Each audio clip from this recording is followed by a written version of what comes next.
des vies et des hommes. Isabelle Rupin.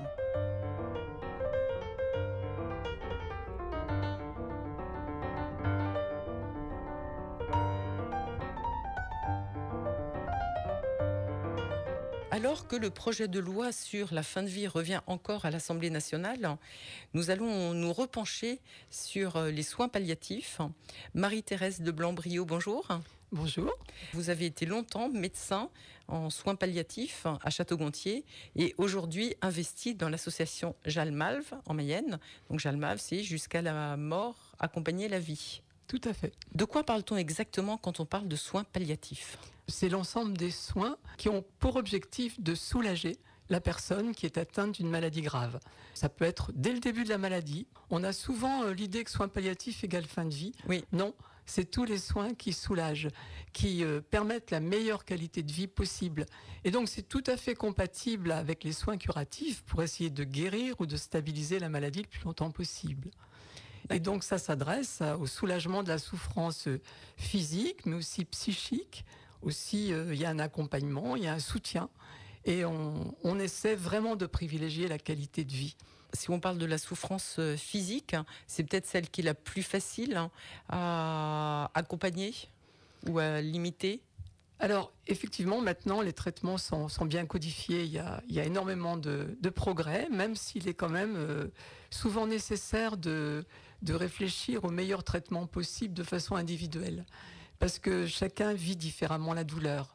Donc, ça fait appel, bien sûr, à des traitements de la famille des morphiniques, mais aussi à d'autres traitements qu'on associe. À chaque fois, il y a une invention pour soulager la personne au plus près de ce qu'elle ressent. Et est-ce qu'on arrive toujours à soulager la souffrance physique ? Alors, il existe quelques personnes qui sont atteintes de ce qu'on appelle des douleurs rebelles, mais c'est extrêmement rare. Et je dirais qu'on arrive à soulager de façon simple 95% des douleurs. Après, c'est pour ça qu'il y a les unités de soins palliatifs. Elles sont plus spécialisées pour le traitement des douleurs complexes. Mais on peut soulager la très grande majorité des douleurs physiques. Et quelles sont, par exemple, ces douleurs rebelles ? Alors, c'est des douleurs dans quel cas, complexes, par exemple, pour des personnes qui ont une maladie cancéreuse évoluée avec certaines métastases qui compriment des plexus, c'est-à-dire des ensembles de nerfs. Lorsque les nerfs sont atteints, la douleur est plus complexe à soulager. Mais il existe maintenant aussi des tas de techniques, pas seulement des médicaments, mais il y a moyen de faire des techniques qui permettent d'introduire des traitements tout près de la moelle épinière, tout près des plexus.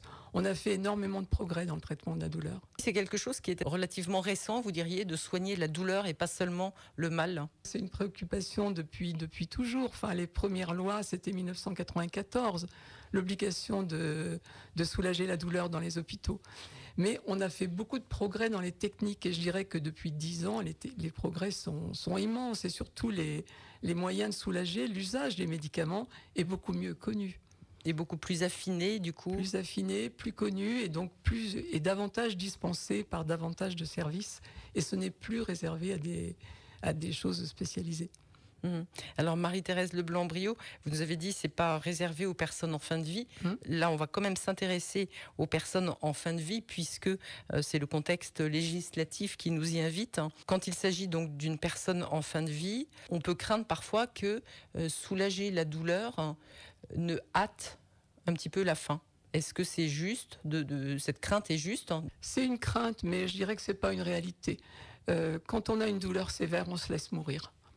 Donc soulager la douleur peut redonner de la vie. Par contre, c'est une question de dosage, de technique d'utilisation des médicaments. Forcément, si on met une dose excessive, peut-être qu'on va raccourcir la vie. Mais si on met une dose appropriée au soulagement, on ne la raccourcit pas.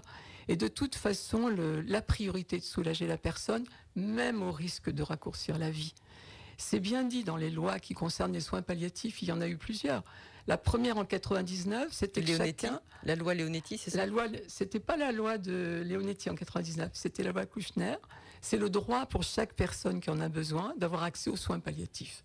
Je signale simplement que cette loi n'est toujours pas appliquée, puisque la moitié des gens qui en ont besoin n'ont pas accès à l'heure actuelle à des soins palliatifs. C'est ce qu'on Et verra ensuite, effectivement. il y a eu les lois Leonetti, la dernière en 2016, qui redit la priorité absolue au soulagement de la douleur, quel que soit le risque, l'interdiction d'acharnement thérapeutique et la possibilité d'une sédation pour les cas complexes de souffrance réfractaire dont on parlait tout à l'heure. Et qui est-ce qui décide cette sédation qui va donc avancer l'heure de la fin? Peut-être qu'est-ce qui décide? C'est le médecin, c'est la famille, le patient?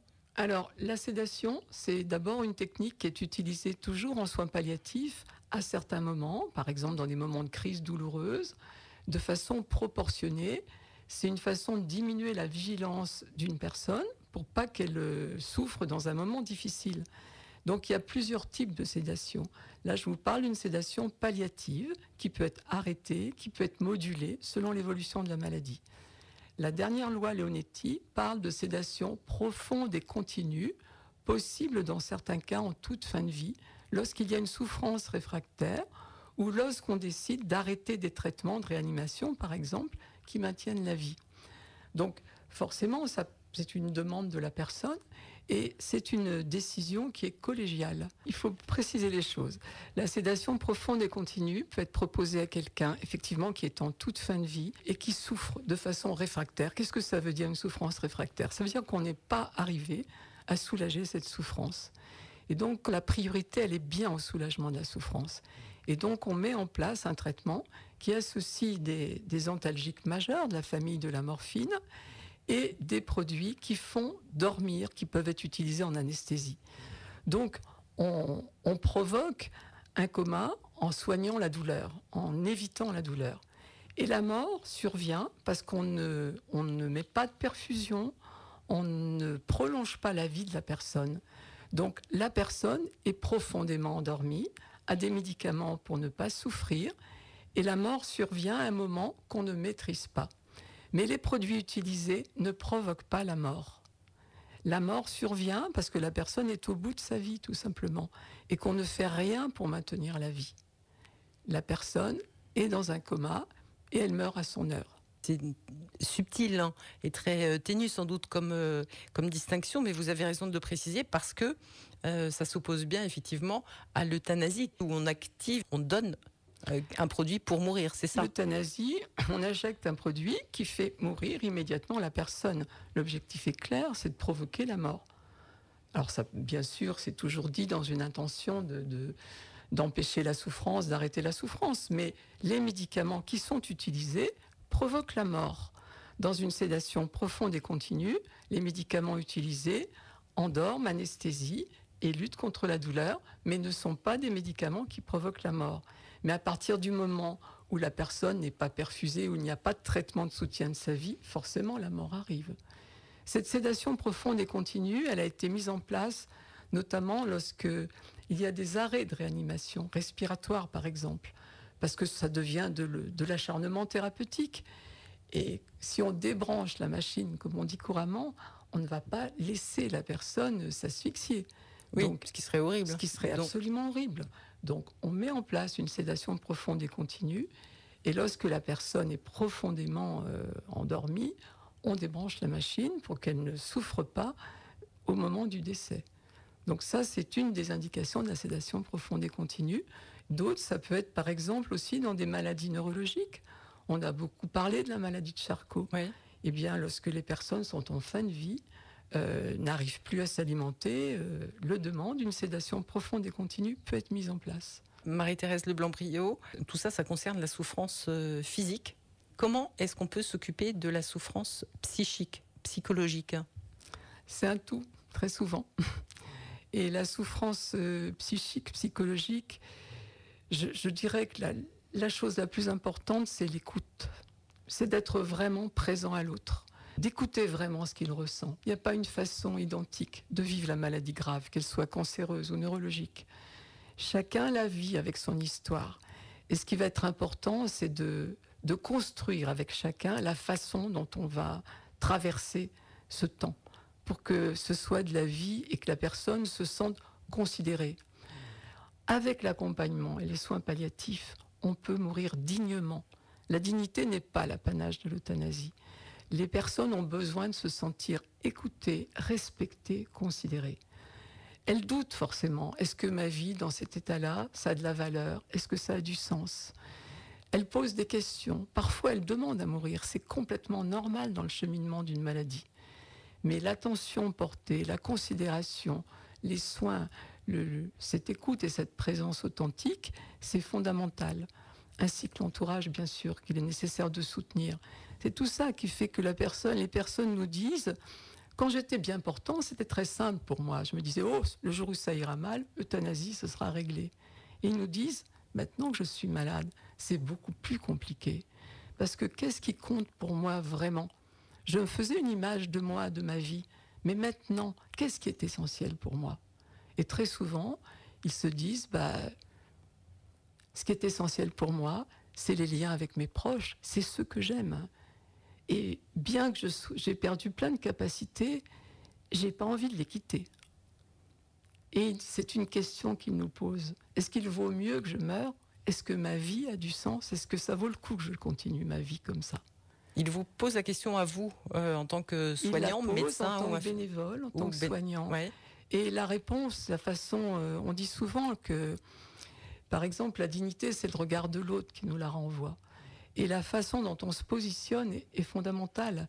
J'ai le souvenir d'un monsieur de 94 ans qui était extrêmement affaibli par une maladie hématologique, type leucémie, et qui était transfusé régulièrement, et qui était donc de plus en plus faible, et les transfusions avaient de moins en moins d'effet.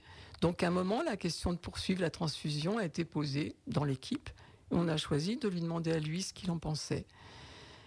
Et donc, il s'interrogeait sur le sens de sa vie dans cet état-là, effectivement, sur la dignité qu'il pouvait y avoir à être dans cet état de grande faiblesse. Et il a fini par dire qu'il voulait bien continuer sa route, qu'il voulait bien la transfusion, si ses proches en avaient envie aussi. Si eux le considéraient encore comme important et comme digne de vivre. Donc vous voyez, la dignité, c'est compliqué. La Déclaration des droits de l'homme en 1948 dit bien que c'est intrinsèque à tout être humain. On est humain, on est digne, quel que soit son état, quelles que soient ses capacités. Par contre, il y a le sentiment que l'on a de sa propre dignité. Quand on a perdu des capacités, quand on se sent affaibli, on doute de sa dignité. Et à ce moment-là, ce que nous renvoie la société, ce que nous renvoie l'autre est fondamental. Soit pour nous restaurer ce sentiment de dignité, soit pour nous convaincre qu'effectivement, dans cet état-là, on n'est plus digne et que ça vaut plus le coup de vivre. Et c'est pour ça que ce projet de loi, qui part sans doute quelque part de bonnes intentions de certains, est extrêmement pernicieux finalement. Effectivement, j'ai beaucoup de craintes sur les effets. Comme vous dites, tout le monde se dit, quand on souffre, quand il n'y a plus d'issue, pourquoi pas arrêter? Et puis on garde une vie digne. Mais quel est le message renvoyé? Ça veut dire qu'à un certain moment, quand on est très malade, ou quand on est très vieux, qu'on est très handicapé aussi, qu'on a perdu plein de capacités, c'est normal de penser que l'on n'est plus digne et que ça ne vaut plus le coup de vivre. Et à la limite, ça va devenir normal, légal, légitime. Et donc, c'est un message qu'on envoie aux personnes les plus fragiles. La société leur dit, écoutez, on vous comprend de vouloir mourir. Alors que jusqu'à présent, la société disait, on va vous aider à mieux vivre. Ça veut dire, oui, on comprend que vous ayez envie de mourir, oui, on comprend que vous ne vous sentiez pas digne, et d'ailleurs, nous, on ne vous sent pas très digne non plus, puisqu'on n'a pas envie de se battre. C'est ça. Et l'idée d'une liberté individuelle, de respecter le choix de la personne, je voudrais juste vous dire que dans toute mon expérience, ce que j'ai pu constater, c'est l'ambivalence entre désir de mort et désir de continuer. Quand on est dans cet état-là, on est dans un état de souffrance, on est dans un état de complexité et les choses sont mélangées. Par contre, si on est pris au pied de la lettre dans une demande, on risque d'entrer dans un dispositif avec une grande pression, ce sera difficile de faire machine arrière. Alors qu'à l'heure actuelle, les patients vont et viennent entre désir de mourir à certains moments et désir de vivre. Et on chemine ensemble. Quand il n'y a pas de soins palliatifs, ça veut dire qu'il n'y a pas cet accompagnement? Alors, les soignants font vraiment du mieux qu'ils peuvent là où ils sont. Le cœur du métier de soignant, c'est de soulager et d'aider et d'être dans cette qualité de vie. Les soins palliatifs, on dit de base, chaque soignant peut les mettre en place, chaque médecin peut le mettre en place, mais il y a un grand déficit de formation, notamment chez les médecins. Donc c'est vrai qu'il manque des moyens humains, il manque des soignants formés en nombre et en qualité de formation, et il manque des médecins en nombre et en qualité de formation. Mais les soins palliatifs, il y a une graduation entre ceux que tout soignant peut donner et ceux plus complexes qui nécessitent soit des lits palliatifs dans des hôpitaux, soit des unités de soins palliatifs. Mais des soins palliatifs bien mis en œuvre permettent un soulagement de plus de 95 à 98%. Et les personnes qui demandent à mourir, 95 à 98% de ces demandes disparaissent avec des soins palliatifs et un accompagnement. Mais on le disait, il n'y a que 50% des personnes qui en ont besoin qui ont accès aux soins palliatifs. Donc là aussi, c'est un choix de moyens. Est-ce que la sécurité sociale mettra ses moyens pour ça ou mettra ses moyens pour l'euthanasie ?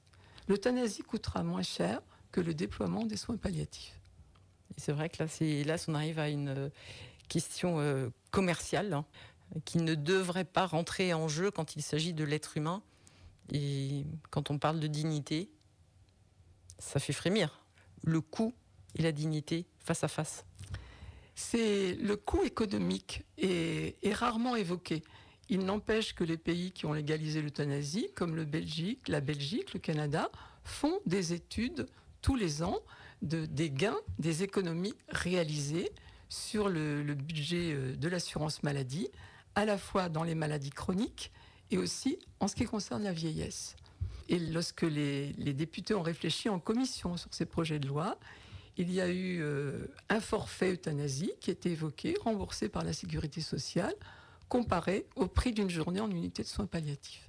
À côté de ces unités de soins palliatifs, de ces soignants qui s'occupent d'accompagner pour limiter cette souffrance des personnes en grande détresse physique et parfois psychologique, il y a des associations, Jalmalve, Jusqu'à la mort, Accompagner la vie. Vous, après votre carrière de médecin donc à Château-Gontier, vous vous êtes investi dans cette association qui est une association non confessionnelle, qui n'est pas médicale, donc vous n'intervenez pas sur le soin et sur les traitements.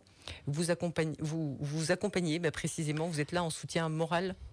Alors l'accompagnant bénévole est quelqu'un qui vient proposer une présence, simplement. C'est-à-dire qu'il n'a pas d'objectif de soulagement ou de soins.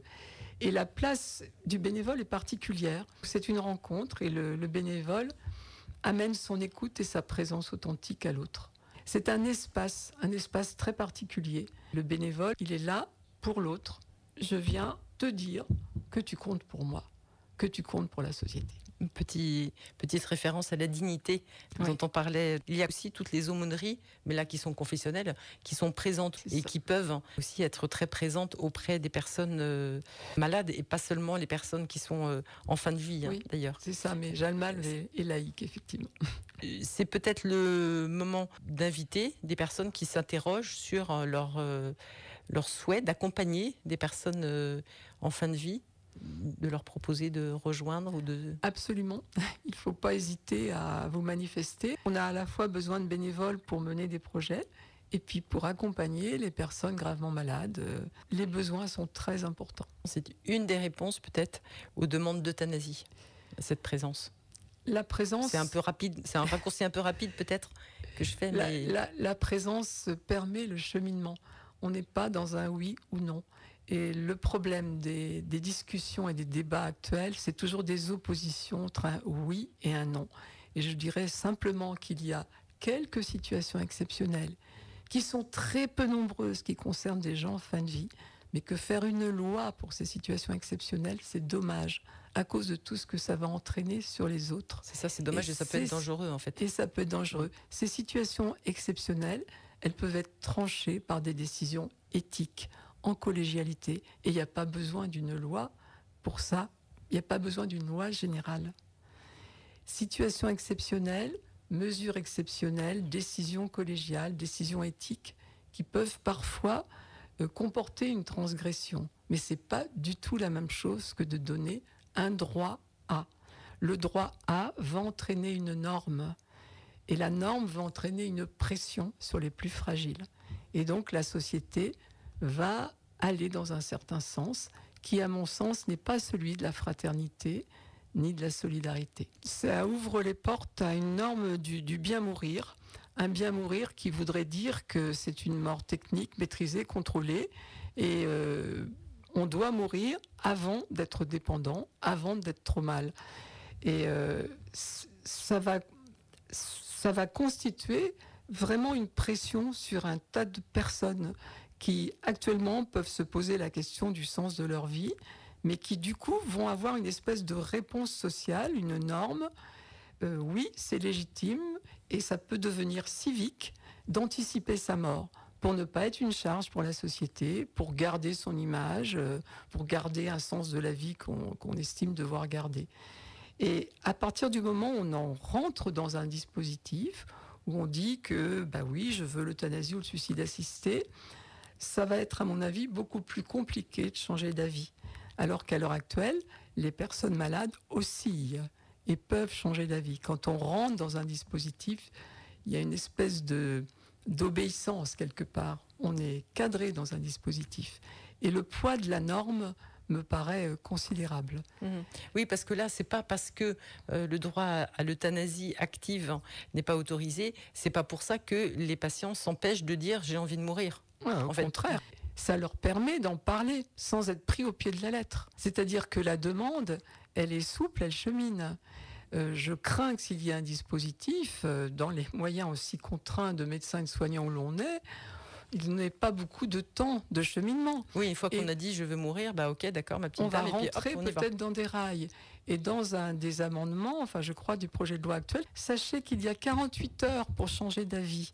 Vous faites un emprunt bancaire, vous avez une semaine, vous faites un achat important, vous avez une semaine pour changer d'avis. Et là, vous aurez 48 heures. Il était même question de réduire ce délai. Qu'est-ce que ça veut dire ? Donc, les craintes que ça rentre aussi dans l'esprit de tous, qu'il est légitime, qu'il est civique de vouloir vivre selon un seul modèle. Et finalement, quand on parle de liberté, moi je m'interroge aussi sur la liberté, par exemple, pour la personne de choisir entre euthanasie et suicide assisté. On dit que c'est son choix, elle est libre. Mais celui qui doit faire l'euthanasie, en quoi est-il libre ? On dit que les soignants auront la clause de conscience. En quoi est-ce un geste soignant ? C'est contraire à toute la déontologie soignante. Et pourquoi la liberté de la personne contraindrait une personne à le faire mourir ? Mais ce sera très compliqué quand on imposera un service de le faire, de dire « je laisse à mes collègues ». Ce geste difficile et je ne le fais pas. Vous avez raison d'évoquer cet aspect, Marie-Thérèse Leblanc-Briot, même si, effectivement, je m'en excuse à l'avance, moi, ça me paraît presque secondaire, alors qu'en fait, c'est parce que je ne suis pas du tout concernée. Quand on est du milieu soignant, c'est forcément une préoccupation qui est au cœur de cette discussion. Moi, ce qui m'interroge davantage, effectivement, c'est si ce projet de loi permet de dire à un moment, toi, tu es digne, toi, tu l'es beaucoup moins. Sur quels critères on va considérer cette dignité ? Une personne qui est fortement handicapée, qui est en fauteuil et qui a besoin d'aide pour sa toilette, par exemple, ça veut dire qu'elle n'est pas très digne. Ce ne sera pas dit comme ça, mais la personne le ressentira comme ça. Donc c'est un dispositif un petit peu pernicieux. Est-ce que vous savez s'il y a beaucoup de personnes qui vont en Suisse ou en Belgique pratiquer cette euthanasie ? Il y en a peu, c'est toujours mis en avant, mais c'est quelques dizaines par an. Une chose aussi que l'on peut dire, c'est que dans tous les pays qui ont légalisé l'euthanasie, le nombre de décès par euthanasie augmente régulièrement chaque année. C'est particulièrement vrai au Canada, où la légalisation a été récente, et il y a une augmentation telle que la Commission des droits de l'homme de l'ONU s'en est émue en demandant ce qui se passait.